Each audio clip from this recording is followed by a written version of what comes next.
गिरां विदुराय नमो गिरां विदुराय मनुष्यश्चेतसामपि नमो आत्मप्रदीपाय साक्षिणे परमात्मने नमो गिरां विदुराय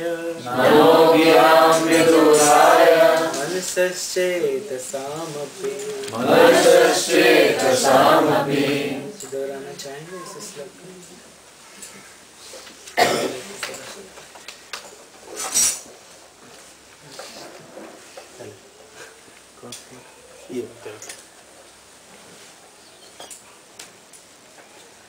नम आत्मप्रदीपाय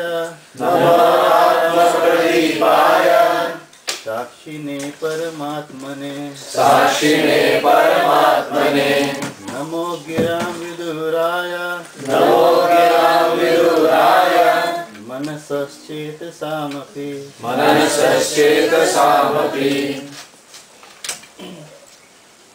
नम आत्मप्रदीपाय साक्षिणे परमात्मने नमो गिरां विदुराय मनसश्चेतसामपि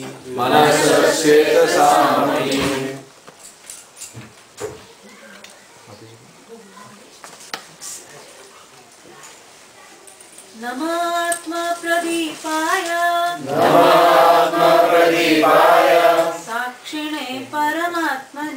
साक्षिणे परमात्मने नमो गिरां विदुराय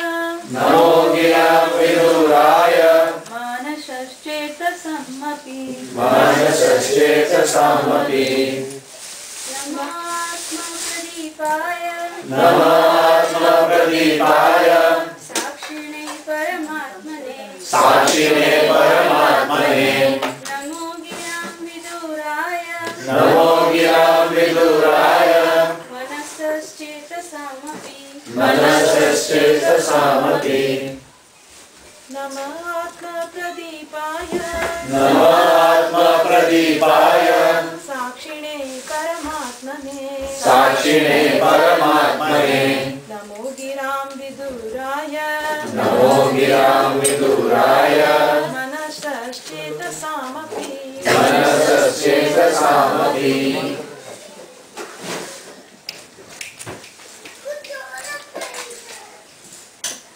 इसका अनुवाद एवं तात्पर्य श्रील प्रभुपाद जी के द्वारा इस प्रकार है। मैं उन आत्म प्रकाशित परमात्मा को नमस्कार करता हूँ जो प्रत्येक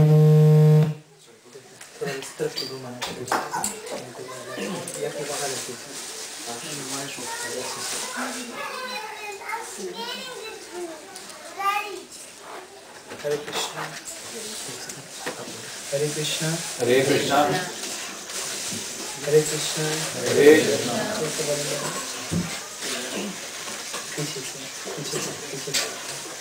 हरे कृष्णा हरे कृष्णा हरे कृष्णा हरे कृष्णा। मैं उन आत्म प्रकाशित परमात्मा को नमस्कार करता हूँ जो प्रत्येक हृदय में साक्षी स्वरूप स्थित है, व्यष्टि जीवात्मा को प्रकाशित करते हैं और जिन तक मन, वाणी या चेतना के प्रयासों द्वारा नहीं पहुंचा जा सकता है। इसका तात्पर्य भगवान कृष्ण को मानसिक, शारीरिक या बौद्धिक प्रयासों से मनुष्य नहीं समझ सकता है। भगवान की कृपा से ही व्यष्टि आत्मा प्रकाशित होता है। इसीलिए भगवान को यहाँ पर आत्म प्रदीप्त कहा गया है। भगवान सूर्य के समान हैं, जो प्रत्येक वस्तु को प्रकाशित करते हैं, किंतु किसी के द्वारा प्रकाशित नहीं होते। अतएव जो उन्हें जानने का इच्छुक हो, उसे चाहिए कि उनसे आलोक प्राप्त करें। आलोक प्राप्त करे का अर्थ है उनसे प्रकाश प्राप्त करें। जैसा कि भगवद गीता में उपदेश दिया गया है, अपने मानसिक, शारीरिक या बौद्धिक बल से कोई भगवान को नहीं समझ सकता। सर्वशास्त्राभ्युपेयुष सर्ववैदिक सत्फलम् सर्वसिद्धान्तरत्नाढ्यम् सर्वलोकैकदृक्प्रदम् सर्वभागवत प्राणम् श्रीमद्भागवत प्रभो कलिर्ध्वन्तोदितादित्यम् श्रीकृष्ण परिवर्तिता परमानंद पाठाय प्रेमवर्षे अक्षरायते सर्वदा सर्वसेव्याय श्रीकृष्णाय नमोऽस्तु मे मदेक बन्धुमतसंगेन मद्गुरो मन्महाधन मन्निस्तारक मद्भाग्य मदानन्दमस्तु ते असाधु साधुतायन् अतिनीचोच्चता करं हानमुञ्च कदाचिन्मां प्रेमणाहृतकण्ठयो स्फुरा प्रेमणाहृतकण्ठयो स्फुरा प्रेमणाहृतकण्ठयो स्फुरा वाञ्छाकल्पतरुभ्यश्च कृपा सिन्धुभ्य एव च पतितानां पावनेभ्यो वैष्णवेभ्यो नमो नमः। जय श्री कृष्ण चैतन्य प्रभु नित्यानंद श्री अद्वैत गदाधर श्रीवासादि गौर भक्तवृंद हरे कृष्ण कृष्ण कृष्ण हरे हरे हरे राम राम राम हरे हरे हरे कृष्ण कृष्ण कृष्ण हरे हरे हरे राम राम राम हरे हरे हरे कृष्ण कृष्ण कृष्ण हरे हरे हरे राम राम राम हरे हरे। श्री कृष्णचंद्र भगवान की जय। हम लोग श्री गजेंद्र जी की स्तुति सुन रहे थे जो उन्होंने भगवान के प्रति समर्पित की हैं। आप लोग जानते हैं कि जीवन में जब उनके जीवन में बहुत ही दुविधा आई और उनकी रक्षा कोई नहीं कर सकता था, उनके परिवार वालों ने बहुत उन्हें बचाने की कोशिश की लेकिन कोई उन्हें बचा नहीं पाया। कहते हैं जब मृत्यु आती है तो कोई बचा नहीं सकता है। चूहा बहुत चेंचा करता है। महाराज कहते हैं कि जब चूहा जब सांप के मुंह में आ जाता है तो बहुत चेंचा करता है लेकिन कोई उसको बचा नहीं सकता है। कभी कभी हम मनुष्यों के ऊपर भी जब ऐसी विपत्ति आती है तो इस हॉस्पिटल से उस हॉस्पिटल, इस हॉस्पिटल से इस हॉस्पिटल, लेकिन जब मृत्यु के मुंह में आ जाते हैं तो कोई बचा नहीं सकता है। वास्तव में इस जीवन से, इस भव संसार से निकाल सकते हैं तो केवल भगवान निकाल सकते हैं। गुरु भी यदि उद्धार करते हैं तो भगवान स्वयं गुरु के रूप में आते हैं और मनुष्य का उद्धार करते हैं। इसलिए कई जगह श्रीमद् भागवतम में कहा गया है कि गुरु साक्षात हरि है। गुरु साक्षात हरि है। क्यों कहा गया है? इसलिए गुरु स्वयं आते हैं, भगवान स्वयं आते हैं गुरु के रूप में जीवों का उद्धार करने के लिए। तो इस श्लोक में इसी बात को स्पष्ट किया गया बहुत अच्छे से। नमः आत्म प्रदीपाय साक्षिणे परमात्मने।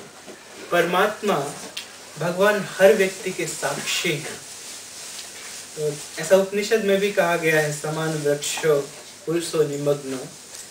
ये एक वृक्ष में दो पक्षी बैठे हैं। एक पक्षी तो फल को खा रहा है, एक भोगता है और दूसरा अनुमंता चल, दूसरा देख रहा है। केवल वो देखने वाला परमात्मा है। तो परमात्मा देख रहा है कि हमने किस समय क्या सोचा, किस समय क्या किया और किस समय क्या कहा। परमात्मा अच्छे से देखते रहते हैं। तो वे हर व्यक्ति के बारे में पूर्ण रूप से अवगत होते हैं। हम लोग तो अपने परिवार के विषय में भी अवगत नहीं होते हैं कि हमारे बच्चे क्या सोचते हैं, हमारे माता पिता क्या हमसे इच्छा रखते हैं, क्या वे सोचते हैं, हम लोग नहीं जानते हैं। लेकिन भगवान को देखिए, इस पूरी प्रकृति में, कहना चाहिए केवल इस ब्रह्मांड के अंदर नहीं बल्कि ऐसे अनेकानेक ब्रह्मांड हैं, करोड़ों करोड़ों ब्रह्मांड हैं और उनके अंदर करोड़ों करोड़ों जीव हैं। कितने जीव हैं जिनकी कोई गिनती नहीं है। तो जितने हमारे सिर में बाल हैं उससे ज्यादा अधिक ब्रह्मांड है। जितने हमारे सिर में बाल हैं उससे ज्यादा अधिक ब्रह्मांड है। इसका अर्थ हम ये नहीं करेंगे कि पूर्ण स्वस्थ मनुष्य के सिर में जितने कभी कभी किसी के सिर में बाल नहीं होते तो कोई सोचेगा कि 1-2 बाल, ऐसा नहीं। पूर्ण स्वस्थ मनुष्य के, अपने हरे कृष्ण वालों को भी मत देखिए क्योंकि उनके सिर में बाल नहीं होते, लेकिन पूर्ण स्वस्थ मनुष्य है, जितने बाल हो सकते हैं सिर में उससे भी अधिक ज्यादा ब्रह्मांड है। और उस ब्रह्मांड के अंदर कितने कितने जीव निवास करते हैं। तो प्रत्येक जीव क्या सोचता है भगवान जानते हैं। तो ये भगवान की भगवत्ता है वास्तव में। तो साक्षिणे परमात्मा ने, भगवान साक्षी है प्रत्येक जीव के और उनको कहा जाता है परमात्मा। नमः आत्म प्रदीपाय। भगवान को कोई दूसरा प्रकाशित करने वाला नहीं है। कोई ऐसा नहीं है जो भगवान को शिक्षा दे सके, भगवान को कोई प्रकाशित कर सके। इसलिए हम लोग जानते हैं गोलोक नाम ने, जो नाम का जो भगवान का धाम है, भगवान के धाम का नाम है गोलोक। और गोलोक को क्या और कोई प्रकाशित करता है? इस ब्रह्मांड को तो कोई प्रकाशित करता है। कौन प्रकाशित करता है? सूर्य और चंद्रमा। और सूर्य और चंद्रमा भी कौन है? सूर्य और चंद्रमा भी भगवान की आंखें हैं, दोनों आंखें हैं। एक आंख सूर्य और एक आंख चंद्रमा है। तो इस ब्रह्मांड को प्रकाशित करने वाले भी भगवान हैं और भगवान अपने धाम को भी प्रकाशित करते हैं। तो भगवान के शरीर से इतना प्रकाश निकलता रहता है, इतना प्रकाश निकलता रहता है कि उससे भगवान का पूरा धाम प्रकाशित हो जाता है। भगवान के धाम को प्रकाशित करने के लिए कोई दूसरा सूर्य और चंद्रमा नहीं लगता है।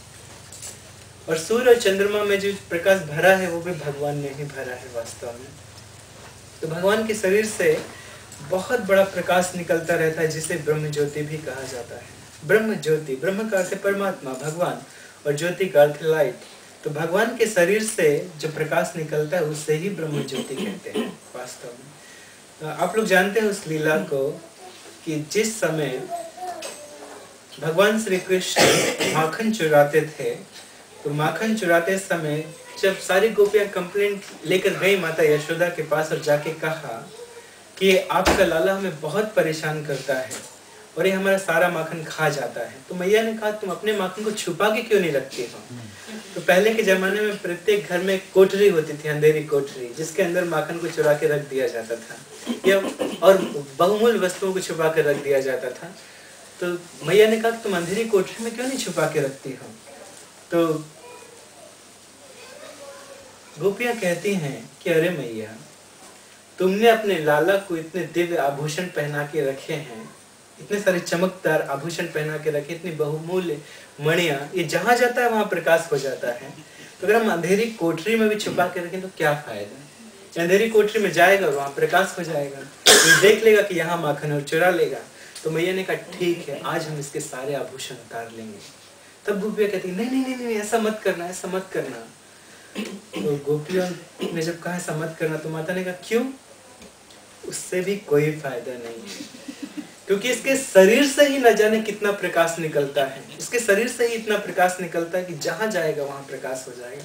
तो आभूषण मत उतारो, पहले रहने दो।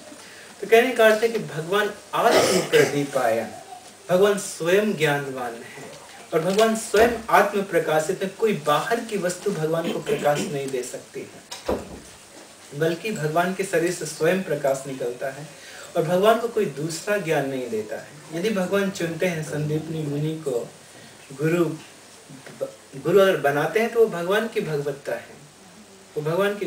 तो कौन है ऐसा जो 64 दिन में 64 कलाएं सीख जाए? कोई है ऐसा जो 64 दिन में 64 कलाएं सीख जाए? लेकिन भगवान तो कुछ ही दिनों में 64 कलाएं सीख गए।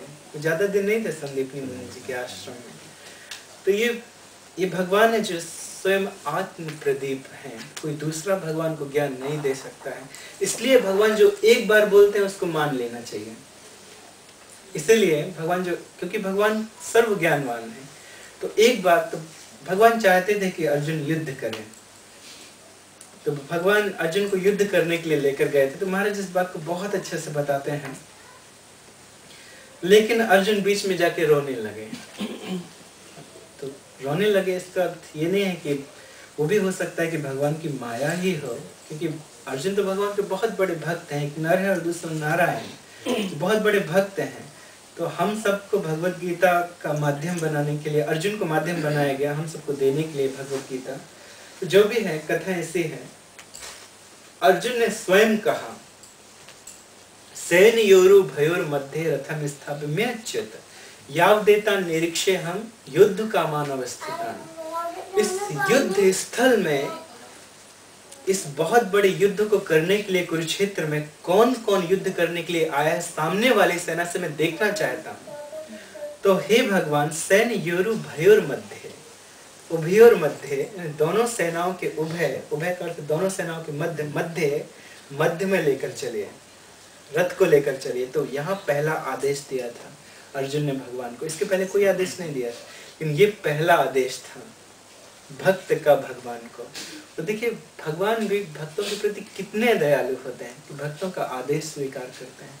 हम लोग के यदि कोई आदेश दे तो कितना बुरा लगता है कभी कभी, और खासकर जब थोड़ी सी मान प्रतिष्ठा मिल जाती है, उसके बाद थोड़ी सेवा हो जाती है भक्तों की तरफ, उसके बाद जब कोई आदेश दे तो लगता है कि हमारा अपमान हो रहा है। तो वास्तव में ये इसलिए मान प्रतिष्ठा बाधक होती है भगवान की भक्ति में आगे बढ़ने की, लेकिन हृदय स्वीकार नहीं कर पाता है अपमान। मतलब कोई यदि आदेश दे दे, हम जैसा कहेंगे वैसा लोगों को करना चाहिए, लोग जैसा कहेंगे वैसा हम नहीं करेंगे।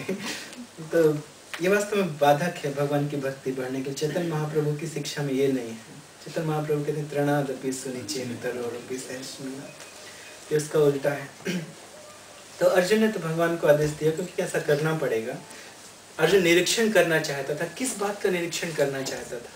इस बात का निरीक्षण करना चाहता था, ये नहीं कि देखना है कि कौन कौन उनकी तरफ से आया है युद्ध करने के लिए। इस बात का मुझे किसके साथ युद्ध करना है। एक महारथी किसके साथ युद्ध करेगा? महारथी के साथ। वो किसी पैदल किसी सैनिक के साथ तो युद्ध करेगा नहीं।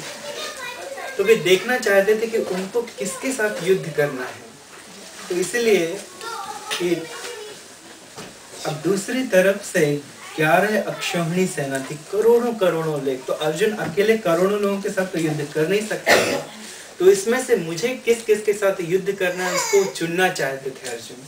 इसलिए उन्होंने कहा भगवान से कि अब सेना के मध्य में, दोनों सेनाओं के मध्य में अपने रथ को लेकर चलिए और हम देखना चाहते हैं कि हमें किस किस के साथ युद्ध करना है। तो भगवान लेकर गए और उसके बाद क्या हुआ, अर्जुन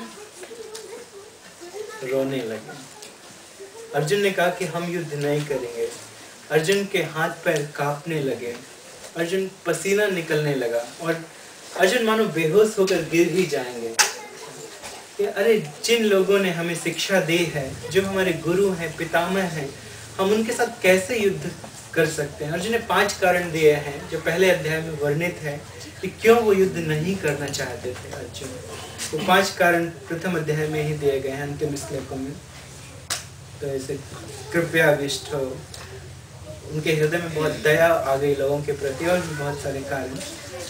तो लेकिन भगवान ने अंतिम अध्याय में कहा अर्जुन से, अंतिम अध्याय में, अगर तुम मेरी बात नहीं मानोगे तो तुम नष्ट हो जाओगे। तो ऐसा नहीं है कि हम भगवान की बात नहीं मानेंगे तो चलेगा, ऐसा नहीं। भगवान की बात में मानना ही पड़ेगा। भगवान ने अंतिम अध्याय में कहा कि अगर तुम मेरी बात नहीं मानोगे तो तुम विनष्ट हो जाओगे, तुम नष्ट हो जाओगे। इसलिए अर्जुन अभी दोनों हाथों में लड्डू है। यदि तुम युद्ध में वीर गति को प्राप्त हुए तो स्वर्ग जाओगे, स्वर्ग का ऐश्वर्य भोगोगे, और यदि जीत गए तो हस्तिनापुर का, भारतवर्ष का तुमको इतना बड़ा राज्य प्राप्त होगा। तो इसलिए मेरी बात को मानो और युद्ध करो, युद्ध करो। लेकिन अर्जुन तो पहले रो रहे थे। ये पता लगा कि भगवान ने फिर भगवत गीता का ज्ञान दिया तो अर्जुन मान गए, तो युद्ध करने लगे। तो अगर मान लीजिए अर्जुन युद्ध नहीं करते तो क्या होता था? अर्जुन अगर उस स्थान से चले जाते तो क्या होता था? अर्जुन कहाँ जाते थे? तपस्या करने के लिए, क्योंकि क्षत्रिय तो या तो राज्य करेगा और नहीं तो फिर कहाँ रहेगा। तो वो जाते थे तपस्या करने के लिए और कहीं पे बैठ के तपस्या करते थे। और क्षत्रियों में क्रोध होता है, इसलिए उन शिकार खेलना उनको अलाउड है, लेकिन उसमें भी बंधन है, किसको मार सकते हैं किसको नहीं। तो ये तो खैर अलग बातें हैं। तो अगर जाके मान लीजिए तपस्या करने लगते थे और फिर जब जैसे मेडिटेट करते थे तो उनको क्या याद आता था? उनको तुरंत ही याद आता था कि द्रौपदी का कितना बड़ा अपमान हुआ था और हम लोगों को किस तरह से छल में जुए में हराया गया था। उस समय क्या होता था, अर्जुन अपना बाण निकाल कर और अपने गांडीव से पेड़ों को काटने लगते थे। सामने पेड़ दिखाई देते तो उनको काटने लगते थे और इतना हो नहीं पाता था क्योंकि जैसे ही अर्जुन प्रस्थान करते थे महाभारत के युद्ध से पलट के, उस समय हंसने लगते थे सामने वाले लोग, दुर्योधन दुशासन की, देखो बड़ा महारथी है, इसके पास गांडीव है और आज देखो इनकी ये हालत है, युद्ध हमसे डर कर युद्ध से पलायन कर रहे हो। उस समय अर्जुन को क्रोध आता था और फिर वो बाणों की वर्षा करने लगते थे। तो अर्जुन भागने वाले वैसे भी नहीं थे, वहां पे वो उनको मारने लगते थे। तो भगवान ने उनका मोह को नष्ट किया कि व्यर्थ का मोह मत करो, वास्तव में शरीर के लिए क्यों तुम व्यर्थ में मोह करते हो। नैनम छिदन्ति शस्त्राणि नैनम दहति पावका ना चैनम क्लेदयन् तापो ना सोस्यसि मार्ग। अरे अपना गांडीव उठाओ और युद्ध करो। तो मानो भगवान ने इस बात को बता भी दिया कि भगवान की बात को मानना कितना जरूरी है। जो अर्जुन मोह कर रहे थे, भगवान की बात को नहीं मान के युद्ध करने के लिए आए थे। पहले तो भगवान जब बलराम जी ने कहा तो संधि लेके पहुंचे थे, लेकिन भगवान चाहते थे कि युद्ध हो, भगवान की इच्छा थी।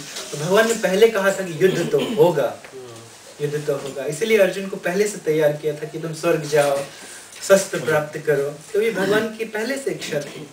लेकिन बाद में क्या हुआ, जब युद्ध के 10-12 दिन बीत गए, युद्ध चलते चलते, तो आप लोग जानते हैं कि कर्ण, उन्होंने कुंती से कहा था कि आपके 5 पुत्र जीवित रहेंगे, 5 पुत्र आपके जीवित रहेंगे।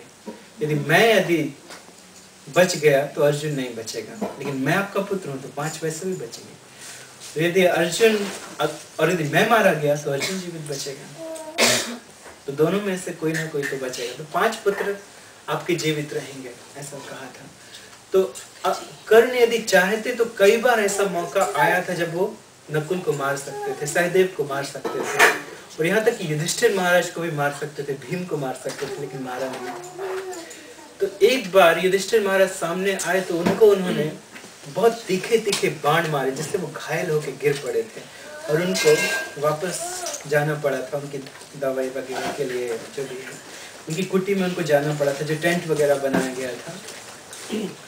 तो ये बात जब अर्जुन को पता चली तो अर्जुन तुरंत गए, किसके पास गए? तुरंत अपने भाई के पास गए, युधिष्ठिर जी के पास गए, उनका दर्शन करने के लिए। तो कोई भी बीमार होता है तो जाते हैं कि नहीं भक्त लोग देखने के लिए, कोई भी बीमार हो जाता है तो सब लोग उनको देखने के लिए जाते हैं कि वो ठीक है कि नहीं है, जो भी है।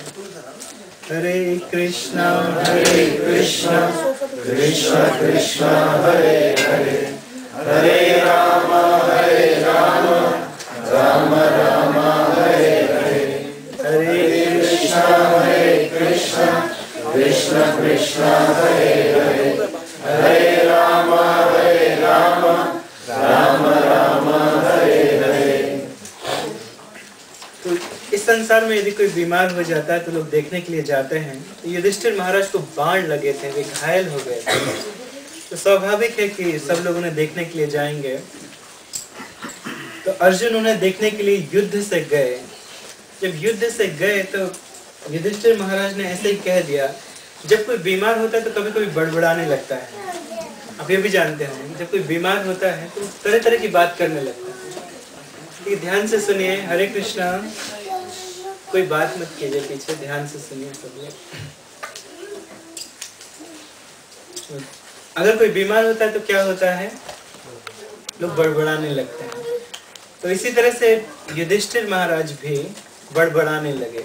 युधिष्ठिर महाराज ने जैसे ही देखा अर्जुन आया है तो युधिष्ठिर महाराज, मैं बहुत प्रसन्न हूँ अर्जुन, मैं तुमसे बहुत प्रसन्न हूँ, मैं जानता हूँ कि तुम अभी कर्ण का वध करके आए हो, मैं तुमसे बहुत प्रसन्न हूँ। तो अर्जुन ने ऐसा कहा कि नहीं भ्राताश्री, मुझे तो पता चला कि आप पर इस प्रकार से बाणों की बौछार हुई तो मैं आपको देखने के लिए आया, लेकिन मैं कर्ण का वध कर दूंगा, आप चिंता मत कीजिए। तो जब इस प्रकार से आश्वासन दिया तो युधिष्ठिर महाराज कहते हैं, अरे नपुंसक, तू वास्तव में नपुंसक है। महाराज इसको बहुत अच्छे से डिस्क्राइब करते हैं महाराज। अरे नपुंसक, तू वास्तव में नपुंसक है।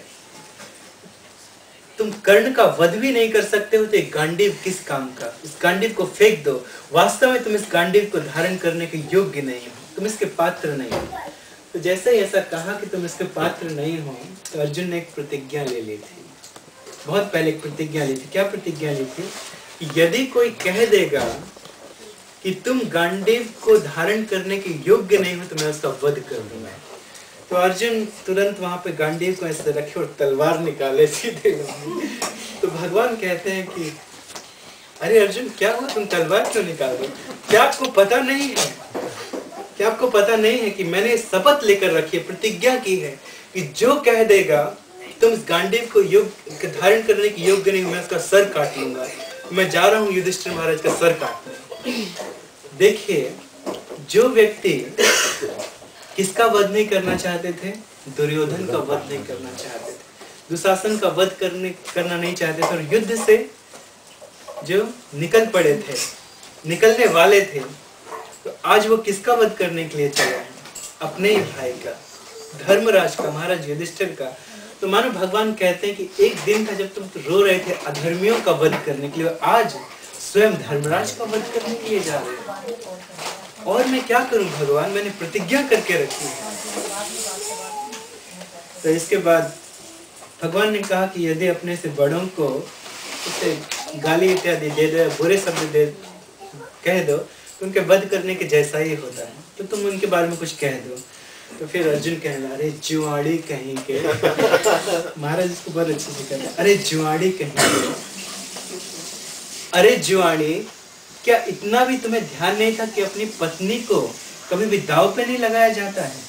अरे हम लोगों को तो तुम हार गए, अच्छा अपनी पत्नी को भी दांव पे लगा दिया। इस तरह से बहुत कुछ कहा। हम लोग को ये कहने का अधिकार नहीं है बहुत कुछ समझाने के लिए। तो इसके बाद जब ऐसा कह दिया, तो इसके बाद क्या हुआ, क्या महाराज युधिष्ठिर वो अब निकल पड़े, तो अब मुझे संन्यास लेना है। वास्तव में मुझे पता चल गया कि मैंने क्या क्या किया है। आज अपने भाई से मैंने सुन लिया, अब मैं युद्ध नहीं करूंगा। तो एक को समझाया कि दूसरा तैयार, उसको समझाया तो ये तैयार। तो जब ऐसा कहा तो फिर उनको समझाया भगवान ने कि नहीं नहीं महाराज, उन्होंने ऐसी प्रतिज्ञा की थी, तो प्रतिज्ञा को रखने के लिए ऐसा उन्होंने किया। तो फिर युधिष्ठिर महाराज समझ गए अब यहाँ पे अर्जुन तैयार संन्यास लेने के लिए। अब वो बोले कि मैंने अपने स्वयं धर्मराज भाई को, वास्तव में हमारे पिता के समान भाई को, जिनका हमने कभी असम्मान नहीं किया और आज हमने उनको दुर्वचन कहे हैं, अब हम युद्ध नहीं करेंगे। तो फिर से भगवान उनको समझाने लगे कि देखो समय ऐसा था इसलिए तुमने ऐसा किया है।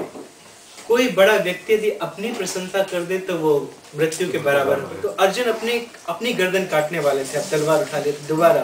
तो भगवान कहते अब क्यों तलवार उठाई? अब मैं अपनी गर्दन काटूंगा क्योंकि मैंने अपने भाई को इस तरह से दुष्शब्द कहे हैं। तो फिर भगवान कहते हैं कि यदि कोई अपनी प्रशंसा कर ले तो वास्तव में उसकी मृत्यु के समान ही होता है। हम सब अपनी प्रशंसा सुनना चाहते हैं, यदि कभी कभी प्रशंसा ना की जाए हमारी तो बुरा लगता है हम लोगों को। और अपनी प्रशंसा हम लोग खुद भी कर लेते हैं, कभी कभी खुद भी हम लोग कर लेते हैं अपनी प्रशंसा। तो लेकिन अपनी प्रशंसा करना कैसा है? जिस दिन व्यक्ति अपनी प्रशंसा कर लेता है उस दिन व्यक्ति मर जाता है, उस दिन व्यक्ति समाप्त हो जाता है। तो अर्जुन ने कहना शुरू किया, मैं इसी शरीर से स्वर्ग गया था और स्वर्ग जाने के बाद मैं इंद्र से दिव्यास्त्र प्राप्त किए, यहाँ तक कि शिव जी भी मुझे युद्ध में परास्त नहीं कर पाए थे। और मैं वही हूँ जिसने मैं दानव को हराया था और मेरे ही कारण उसने हमारी नगरी को बनाया था, इंद्रप्रस्थ नगरी को बनाया था। और बहुत उत्तर दिशा में जाके मैं बहुत धन बटोर कर लाया था, जिसके कारण मेरे भाई बहुत बड़ा यज्ञ कर पाए। तो बहुत अपने अपने बड़ाई करने लगे, मुझसे बड़ा धनुर्धर और कोई दूसरा नहीं है, इस गांडीव को धारण करने का अधिकार है तो केवल मुझे। ऐसा कह लिया तो उस दिन उनकी सारी वास्तव प्रशंसा चले गई। और तो कहते हैं कि यदि कोई अपनी प्रशंसा कर ले तो मृत्यु के बराबर ही होता है, इसलिए अपनी प्रशंसा नहीं करनी चाहिए। तो कहने का अर्थ यह है कि यदि भगवान कोई बात एक बार कहते हैं तो मान लेना चाहिए, नहीं तो उसका परिणाम जो है बहुत बुरा होता है। तो पहली बार में यदि मान लिया होता तो शायद भगवान को इतनी लंबी शिक्षा नहीं देना पड़ती थी, कि भगवान ने शिक्षा दी अर्जुन को, यदि कोई भगवान की बात यदि मान ले तो उसकी ही विजय। और भगवान कहते भी यत्र योगेश्वर कृष्ण तत्र पार्थ धनुर्धरा तत्र श्री ब्रजो भूतिर ध्रुवा नित्य नित्य। तो नमः आत्म प्रदीपाय, ज्ञान देने का अधिकार है तो वास्तव में भगवान को है, भगवान ही ज्ञान दे सकते हैं। तो कृष्ण सूर्य सम माया है अंधकार, जहां कृष्ण तहां नहीं माया अधिकार। कृष्ण सूर्य के समान है और माया अंधकार के तुल्य है और अज्ञान भी अंधकार के तुल्य है। तो जहाँ कृष्ण है, जहाँ सूर्य है, वहां पे अंधकार का प्रश्न है नहीं है। तो जब सूर्य उदय होता है तो कोई चाहे कि अंधकार भर दे तो कहीं अंधकार नहीं भर सकता है। तो जहाँ कृष्ण तहाँ नहीं माया अधिकार, वहाँ माया का अधिकार नहीं है। तो नमः आत्म प्रदीपाय साक्षिणे परमात्मने। और भगवान हमें प्रकाश देते हैं दो प्रकार से। भगवान बहुत बड़ी कृपा करते हैं जीवों के ऊपर दो प्रकार से। एक श्लोक में ऐसा कहा गया है, नैवो पयंत पचितिम कवयस्तवेश ब्रह्मायुषापि कृतमृद्धमुदः स्मरन्तः युवन्तर बहिस्तनुभृताम् अशुभं विधुन्वन् आचार्य चैत वपुषा स्वगतिम विनक्तिम। इस श्लोक में कहा गया कि भगवान का ऋण हमारे ऊपर इतना है कि ब्रह्मा जी के जितनी भी आयु मिल जाए तो हम चुका नहीं सकते। ब्रह्मा जी की आयु कितनी है वो हम बता नहीं सकते। बहुत है ब्रह्मा जी की आयु, बहुत अधिक है। ब्रह्मा जी के एक दिन में भगवान कृष्ण एक बार स्वयं आते हैं, भगवान कृष्ण स्वयं आते हैं। और ब्रह्मा जी के एक दिन में चैतन्य महाप्रभु एक बार आते हैं, एक दिन में एक बार आते हैं। तो सोचिए कि ब्रह्मा जी 100 वर्ष जीते हैं, तो कितनी लंबी है भगवान की आयु। तो ब्रह्मा जितनी आयु भी मिल जाए फिर भी कोई भगवान के ऋण को बता नहीं सकता कि भगवान का कितना हमारे ऊपर बड़ा ऋण है। भगवान दो प्रकार से हमारे ऊपर कृपा करते हैं। कैसे? आचार्य चैत्य वपुषा। तो एक तो भगवान हृदय में परमात्मा रूप में उपस्थित है, हमें रास्ता बतलाने के लिए हृदय में उपस्थित है, टॉर्च लाइट देने के लिए। किसको? आत्मा को। जैसे ही जीव सोचता है कि भगवान की तरफ मुड़े, तुरंत वो टॉर्च लाइट दे देते हैं, तुरंत वो बटन दबा देते हैं टॉर्च। और दूसरा आचार्य वपुषा। इस संसार में हमको गुरु प्राप्त होता है, हमको ज्ञान देने के लिए। वो कौन है? तो वो भी भगवान कृष्ण ही है, वो भी स्वयं भगवान है। दो प्रकार से भगवान, आचार्य चैत्य वपुषा, एक आचार्य के रूप में और दूसरे परमात्मा के रूप में, चैत्र रूप में, परमात्मा रूप में। दो प्रकार से भगवान हमारी हेल्प करते हैं। तो ब्रह्मायुषापि कृत मृद्ध मुदः स्मरन्तः यो अंतर तनुभृताम। बाहर से भी करते हैं, अंदर से भी करते हैं। कोई सारे भगवान तो हमारी तरफ देखते भी नहीं, बाहर से भी देख रहे हैं और अंदर से भी देख रहे हैं। इसलिए वास्तव में पहचानना चाहिए कि भगवान का कितना बड़ा ऋण है। और बहुत ही वास्तव में भगवान की कृपा से हमको फिर गुरु प्राप्त होता है जो स्वयं कृष्ण ही है।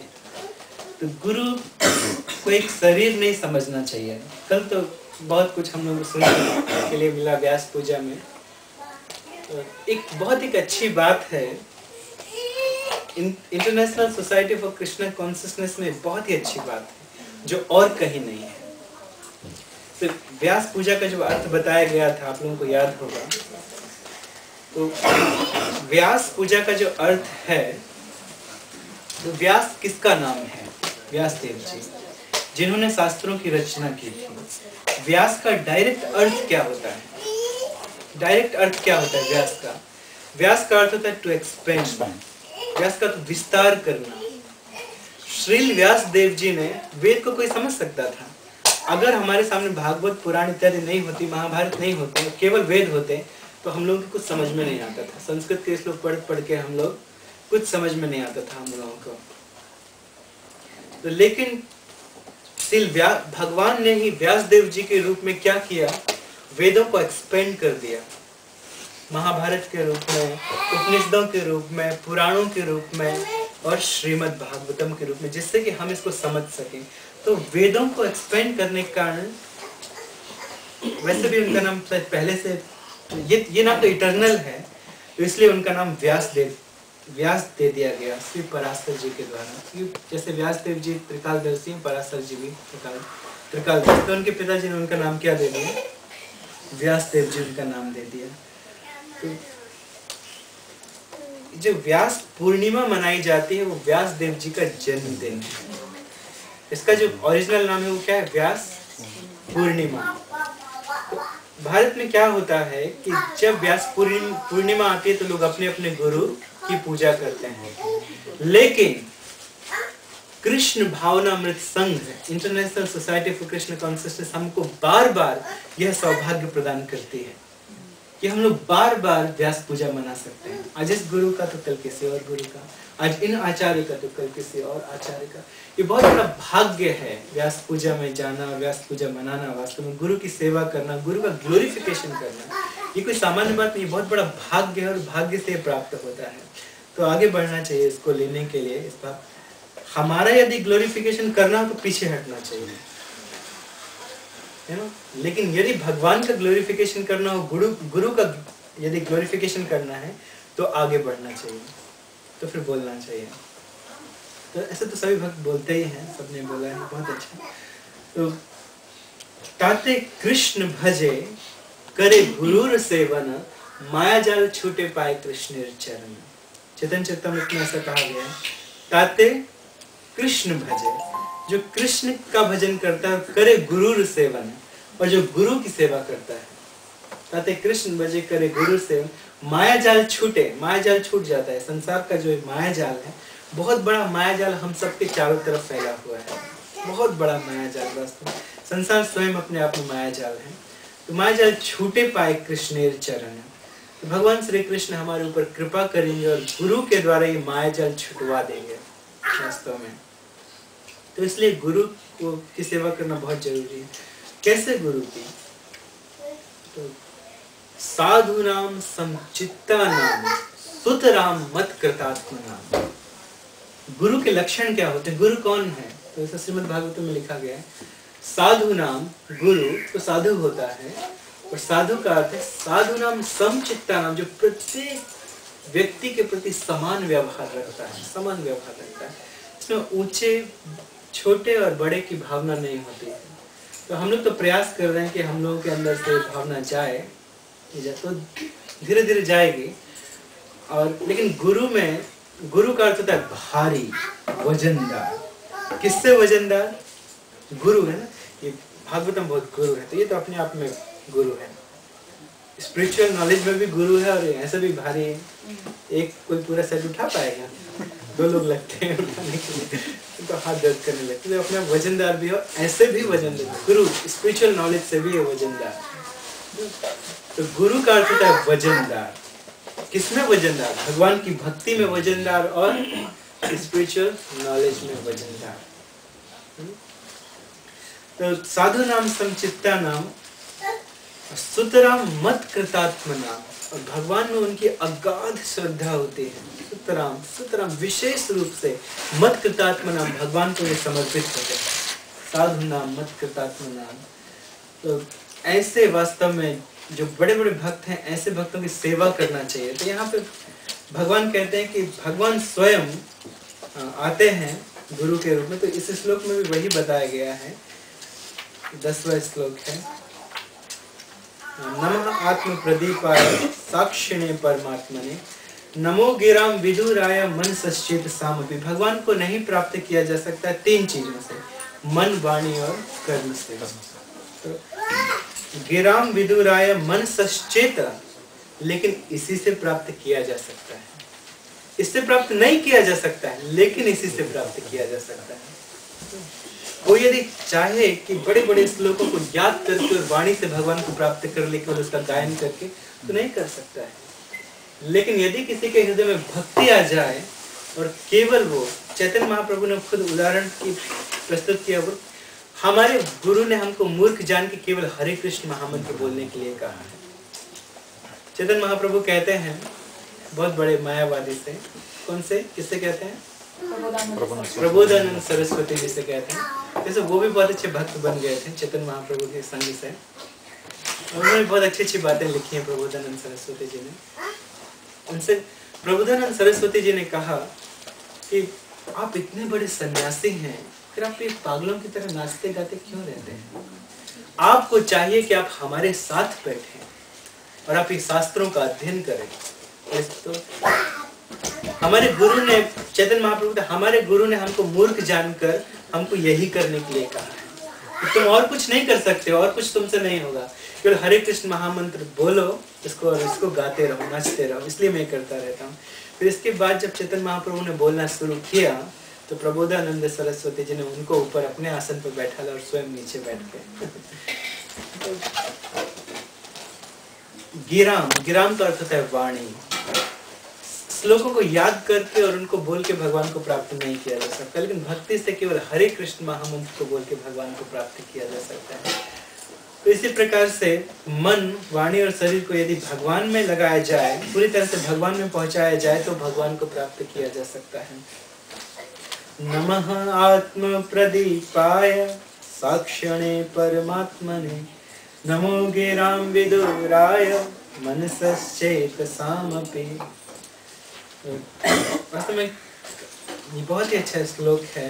और सीधा इस श्लोक का अर्थ यही निकलता है कि दो प्रकार से भगवान जीवों का उद्धार करते हैं, एक परमात्मा रूप में और दूसरे गुरु के रूप में, गुरु के रूप में उद्धार करते हैं।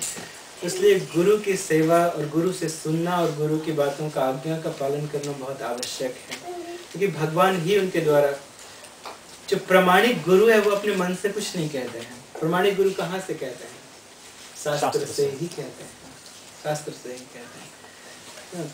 हमें एक बात याद आती है कभी कभी। एक बार गुरु महाराज जी कथा कह रहे थे वृंदावन में, तो किसी ने एक प्रश्न किया और प्रश्न करके कहा कि महाराज इस विषय में आप अपना अनुभव बताइए, इस विषय में आपका अनुभव क्या है। तो महाराज कहते मैं शास्त्र से जो मैंने पढ़ा है वो अनुभव तो बता सकता हूँ, अपना अनुभव नहीं बता सकता हूँ। महाराज ने फिर एक उदाहरण दिया कि मान लीजिए, महाराज का मैं तो शास्त्र पढ़ता रहता हूँ, उससे ही बोलता हूँ और जो कुछ शास्त्र में लिखा है उसका ही प्रचार करता हूँ, अपना अनुभव कुछ मैं नहीं बता सकता हूँ। तो महाराज कहते हैं कि मान लीजिए कि कोई स्त्री आटा बना रही है और आटा बनाते बनाते बीच में वो क्या करे कि उसको पसीना आ जाए, पसीना आ जाए और पसीने को ऐसे लेके वो आटे में मिला दे और उससे आटा मारने लगे। मान लीजिए हमारा अनुभव ऐसा है, जब इतनी अच्छी श्रीमद् भागवतम और शास्त्र हैं तो हम अपना पसीना इसमें क्यों मिलाएं? तो हमारा अनुभव मत पूछिए, यदि शास्त्र को आप जानना चाहते हैं तो बताइए, हम शास्त्र बता सकते हैं। तो ये वास्तव में गुरु महाराज हैं, ये आचार्य हैं, सारे आचार्य इसी तरह से भगवान की बात को ही सामने रखते हैं। जो कुछ चैतन्य महाप्रभु ने कहा है, जो कुछ भगवान कृष्ण ने कहा है, जो कुछ व्यास देव जी ने कहा है, जो कुछ गोस्वामी गण ने कहा है, उसको ही वे सामने रखते हैं बहुत अच्छे से। तो भगवान आत्म प्रकाशित हैं। भगवान को बाहर से कोई दीपक नहीं दिखा सकता, सूर्य को दीपक दिखाने से कोई फायदा नहीं है, वो तो सारे संसार को दीपक दिखाता है, सारे संसार को प्रकाश देता है। साक्षिणे परमात्मने, परमात्मा रूप में हमारे हृदय में भी रहते हैं और उसी प्रकार से बाहर भी रहते हैं, साक्षात जीवों को गाइड करते हैं गुरु के रूप में। नमो गिराम विदुराय मनसश्चेत सामपि। मन, वाणी और शरीर के प्रयास से उनको प्राप्त नहीं किया जा सकता है, मन, वाणी और शरीर को भगवान में लगाकर भगवान को प्राप्त किया जा सकता है। जैसे अमरीश महाराज ने सब कुछ लगा दिया था, अमरीश महाराज ने अपनी प्रत्येक इंद्रिय को भगवान में लगा दिया था। सावे मनः कृष्ण पदारविंदयो वाचांस वैकुंठ गुणानुवर्णने करो हरिर मंदिर मार्जना दिशो श्रुतिम चकार चित्त सत्य कथोदय मुकुंद लिंगालये दर्शनम दृशौ तद्भृत्य गात स्पर्श अंग संगम घ्राणं च तत्पाद सरोज सौरभे श्रीमत्तुलस्या रसना तदर्पिते। तो कहने का अर्थ है कि अमरीश महाराज ने सारे इंद्रियों को लगा दिया था भगवान की सेवा करने में, इसीलिए भगवान ने प्रसन्न होकर उनको अपना चक्र प्रदान किया था कि रक्षा के लिए, तो वो भी बिना मांगे। अमरीश महाराज ने मांगा नहीं था, तो बिना मांगे भगवान सब कुछ प्रदान कर देते, बिना मांगे भगवान सब कुछ दे देते हैं, सब कुछ दे देते हैं। तो दो वस्तुओं की आवश्यकता है। एक है हमारा प्रयास और उनकी कृपा। यही भगवान में भी और गुरु में भी, उनकी सेवा में हमारा प्रयास और उनकी कृपा। वे तो हमारे ऊपर सदैव कृपा करते ही हैं। सब लोगों के प्रति समचित्ता नाम सुतराम मत कृतात्मनाम दर्शनान तो भवेत बंधा। केवल उनका दर्शन करने से ही, वाणी सुनना तो दूर की बात है, ऐसे बड़े बड़े आचार्यों का यदि केवल दर्शन कर लिया जाए, केवल दर्शन, जो बड़े बड़े महापुरुष होते हैं, संत हैं, केवल उनका दर्शन कर दे, भवेत बंधा। दर्शनांतो अंतः भवेत बंधा। तो जो बंधन है इस संसार का वो अंत हो जाता है, समाप्त हो जाता है। और क्या होता है? और भगवान में हमारी श्रद्धा हो जाती है, हमको भगवान की भक्ति मिल जाती है। दर्शनांत भवेत बंधा पुन स्वक्षण सवितुर्य। भगवान में हमारा ध्यान जो है वो लगने लगता है। तो भगवान की भक्ति स्वयं भगवान दे सकते हैं या फिर भगवान के भक्त दे सकते हैं। भगवान के भक्त तो भगवान स्वयं नहीं देते हैं। स्वयं दे देंगे तो जैसे पांडवों का दास बनना पड़ा वैसे बनना पड़ेगा, इसे स्वयं नहीं देते। तो फिर कौन दे सकता है? गुरु महाराज, भक्तगण, बड़े बड़े संत इत्यादि दे सकते हैं। तो उनकी चरण को पकड़ना चाहिए, तो उनकी शरण को पकड़ के और फिर उसमें लगे रहना चाहिए। तो बहुत सावधान होना चाहिए व्यक्ति को कि किसका संग करे और किसका संग ना करे। तो व्यक्ति को ऐसे लोगों का संग करना चाहिए, ऐसे भक्तों का जो भौतिक जगत से जिनमें आसक्ति उनकी नहीं है और जो समचित्ता नाम, सबके प्रति समचित्त रखने वाले हैं। सुतराम मत कृतात्मनाम, जो सबके प्रति समान भाव रखने वाले हैं और जिनकी भगवान में श्रद्धा है। तो ऐसे भक्तों की यदि चरण पकड़ लिए जाए तो निश्चित रूप से भगवान की कृपा प्राप्त होगी हर प्रकार से। तो हम समाप्त करेंगे। ऐसे तो 45 मिनट के लिए आज समय था, लेकिन ज़्यादा हो गया, 1 घंटे से ज़्यादा। तो यहाँ पे समाप्त करेंगे। और भी किसी को कोई प्रश्न है तो कर सकते हैं। हर व्यक्ति में बोलने की अर्ज होती है ना, वाचो वेगम मनसा क्रोध। तो ये अर्ज है तो ज़्यादा बुलवाती थी। आज तो मेरी ऐसी इच्छा थी कि कल मुझे बहुत कुछ बोलना था महाराज के बारे में लेकिन बोलने का मौका नहीं मिला कि टाइम बहुत हो गया था। तो मैंने सोचा कि आज बोलते जाएंगे, तो आज भी मौका नहीं मिला, इसलिए अभी हम समाप्त करते हैं। फिर कभी चर्चा करेंगे, क्योंकि कल से सारे भक्त थके हुए हैं। काफ़ी सारे भक्तों ने बहुत बहुत प्रयास किया। सबको बहुत बहुत धन्यवाद है जिन भक्तों ने किसी भी प्रकार से हेल्प किया। वास्तव में आप लोगों के सहयोग के बिना यह असंभव था। किसी भक्त ने अपना घर दिया कुकिंग करने के लिए, तो किसी ने एक बार में ही सामान पहुंचा दिया, सारे वेसल्स वगैरह सब कुछ। नहीं हम लोग लेके आ जाए, नहीं हम पहुंचा देंगे, हम पहुंचा देंगे। किसी ने कहा हम पहुंचा देंगे। तो सभी भक्तों को हर प्रकार से धन्यवाद। बहुत भक्तों ने कुकिंग किया महाराज के लिए और बहुत भक्तों ने डेकोरेशन में मदद किया हम लोगों को। तो सबको हर प्रकार से बहुत धन्यवाद जिसने जिस भी प्रकार से मदद करके कल का जो प्रोग्राम है वो सफल बनाया। तो चित्र कृष्ण प्रभु ने नया घर लिया है, नया मंदिर लिया है राधा गोविंद जी के लिए। इसमें राधा गोविंद जी को बैठाला है। भक्तों का घर वास्तव में घर नहीं मंदिर होता है, क्योंकि भक्तों के घर में भगवान विराजते हैं। सारे भक्तों के घर में भगवान की ड्यूटीज होती है, इसलिए वो मंदिर होता है। एक नया मंदिर लिया है हमारे चित्र कृष्ण प्रभु ने। तो चित्र कृष्ण प्रभु को बहुत बहुत बधाई हम सब की तरफ से नया मंदिर लेने के लिए। और तरह से वो भगवान की सेवा करते रहें, भक्तों की सेवा करते रहें, भागवत की सेवा, गुरु महाराज की सेवा करते रहें। तो जीवन की यही सार्थकता है। हरे कृष्ण।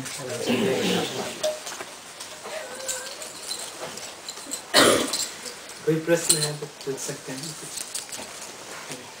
प्रभु को तो पूछने की जरूरत नहीं है, तो उत्तर देने वर्तमान समय जो जिस प्रकार का सिस्टम है, यदि कोई अपनी प्रशंसा ना करे तो कुछ काम बनेगा नहीं। जो अंग्रेज लोग जो सिस्टम ला दिए हैं, जैसे किसी को यदि जॉब अप्लाई करना होता है तो पूर्ण रूप से अपनी प्रशंसा करना पड़ता है। मैं बेस्ट हूँ। तो कैसे इस विषय में कार्य किया जाए? ठीक है। जो भक्त होते हैं वो चतुर होते हैं। कृष्ण भक्त कृष्ण से बड़ो चतुर। तो कृष्ण भक्त है वो कृष्ण से भी बड़ा चतुर होता है, जानते हैं ना? भगवान के भक्त बहुत चतुर होते हैं। तो यदि कहीं अपना काम बनाने के लिए ऐसे अपनी सीवी वगैरह में लिखना पड़ता है, हम जानते हैं, तो मुझे एक सीवी बनाना पड़ेगा। I am very enthusiastic. जो भी है ऐसा लिखना पड़ता है, तो ठीक है ये सब।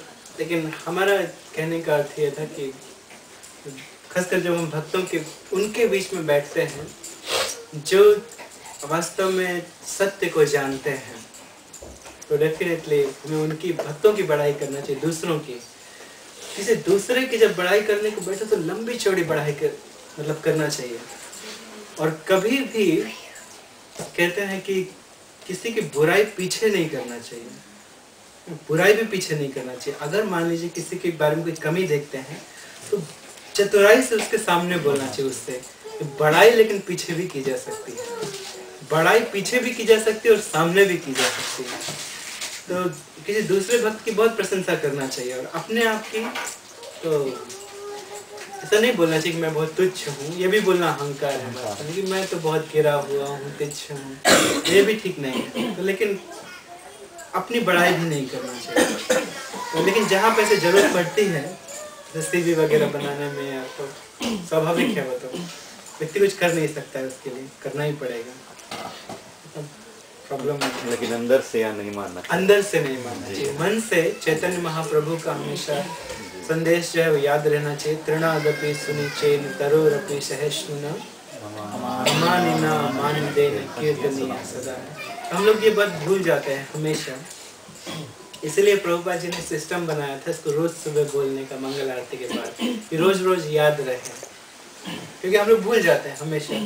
तो संसार में रहते हैं तो रोज भूल जाते हैं, इसलिए कुछ ना कुछ हम लोग को ऐसा बोलते रहना चाहिए, प्रेयर्स वगैरह अपने घर से, कि हम लोग याद रहे। रोज रोज हम पढ़ें तो रोज रोज लोग पढ़ेंगे तो हम लोग को याद रहेगा कि तृणादपि सुनिचेन तरोरपि सहिष्णुना मानिना मानदेन कीर्तनीय सदा हरि नंदितनुज किंकरम पतितम विस्मय भवाम वृद्धव कृपया तव पाद पंकज धूलि सदृशं विचिंत्य। तो हमें अपना दास बनाइए, चरणों की धूलि दीजिए। वास्तव में वही चैतन्य महाप्रभु की शिक्षाओं को याद रखना चाहिए। तो अगर कभी हमें लिखना पड़े तो कोई बात नहीं, लेकिन मन में हमेशा अपने आप को बहुत बड़ा नहीं समझना चाहिए, छोटा ही समझना चाहिए मन से। केवल बाहरी आचरण में नहीं, सब मतलब बाहरी ऐसा आर्टिफिशियल नहीं दिखाना चाहिए कि हम बहुत तुच्छ हैं, अपने आप को छोटा बना के, लेकिन मन से कि हम ही सब कुछ हैं, ऐसा नहीं। लेकिन वास्तव में कहते जब वक्त वास्तव में नम्र होते हैं तो पूरी तरह से उनके चरित्र में आ जाता है। देखिए जैसे यहाँ पे नहीं है इसलिए हम बोल देते हैं, तो गणेश प्रभु हैं, उमा माता जी हैं, अब सब लोग उनको जानते हैं। तो क्या तुलसी सेव्या माता जी और पोषक माधव प्रभु जी, तो उनका चरित्र देख लीजिए आप पूरा ऊपर से नीचे तक। तो उनकी देखिए, उनके शरीर को देखिए, उनके क्रियाकलाप को देखिए, तो वो वास्तव में नम्र है।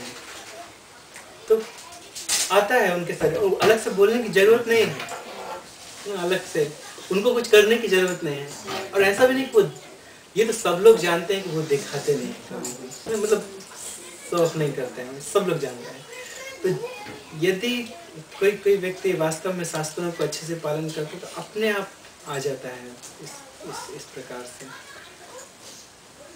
जस्ट मतलब ऐसा हमें लगता है, बाकी जो भी है बहुत बातें हैं।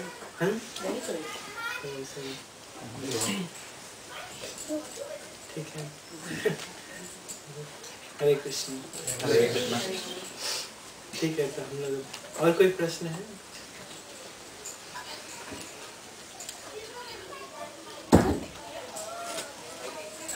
ठीक है, थोड़ा कुछ नर्सिंग आरती वगैरह हो, इसके बाद फिर announcement.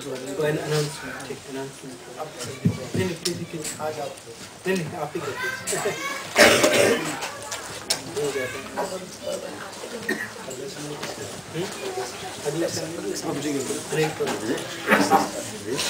Hare Krishna. Hare Krishna. Hare Krishna. I just wanted to draw your attention. Thank you very much for coming today's meeting, Vandana. And also I want to express sincere thanks to all of you who came yesterday to celebrate Vyas Puja of our Guru Maharaj on behalf of my godbrothers and sisters. And also some of you contributed very nicely in making the program very successful. And it was a great celebration. And next Sunday, the program will be held at Shri Anil Prabhu Sharmaji's, Shri Anil Sharma Prabhuji's place. And you will be communicated about the address by Shiva Prabhu through that email which is in a UGC. Address?